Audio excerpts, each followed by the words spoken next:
In 1964, President Johnson declared war on poverty and established a series of programs that remain important today.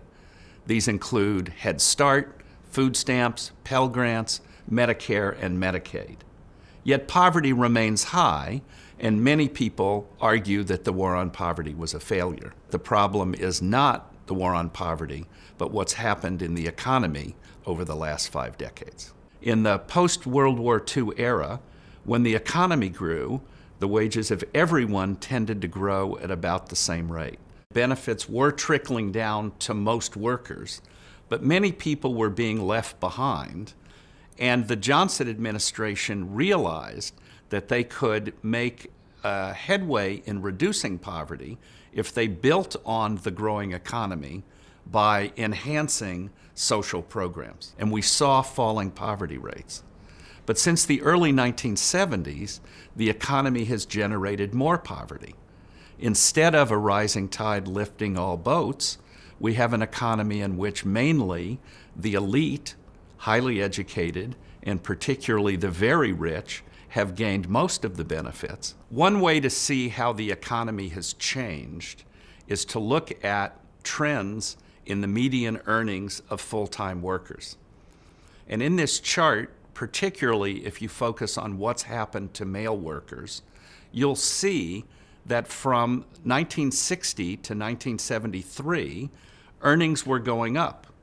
That means that economic growth was trickling down and workers were benefiting as the economy was growing. Since 1973, the line looks mostly flat. And that says the typical worker has not had higher wages adjusted for inflation, even though the economy today is much larger and we as a nation are much richer than we were 4 decades ago. The trends look quite different for women, whose labor market experience has been more positive than that for men over the past 40 years. In the post-World War II era, rising male earnings were the engine of economic growth for families, whereas since 1973, rising women's earnings have helped to offset the stagnant male earnings that we see in the chart. When we measure poverty, we count up how much income a family has.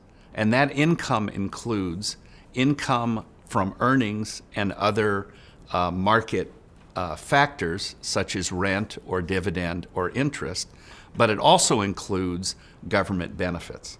If we look at what would have happened to families if government benefits hadn't been in place, we would find that poverty today would be substantially higher than it was in the early 1970s. One of the reasons economic growth no longer trickles down to the poor and the typical worker is because of economic changes like globalization, such as outsourcing, or labor-saving technological change, so we all buy our books online and not at our local bookstore.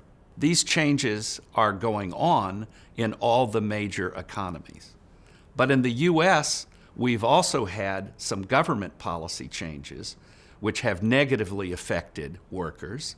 These include our failure to increase the minimum wage to keep pace with inflation, and the fact that it is much more difficult for unions to organize in the US than it is in other countries. In order to compare poverty in the United States to that in other advanced economies, my colleagues have gathered comparable data on family incomes in many countries.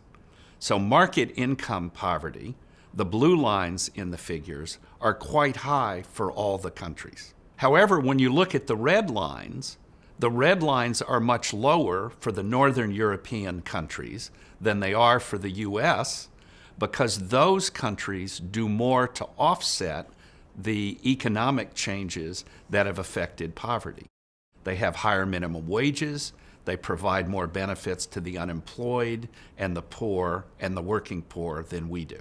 50 years ago, President Johnson realized that we needed both a growing economy and a strong government safety net to reduce poverty in America. That's still true today. And the problem is even greater because the economy hasn't been cooperating. So if we care about reducing poverty, we have to do more to raise the employment and earnings of the poor. The minimum wage should be higher. We should do more to provide jobs for those who want to work but can't find employment.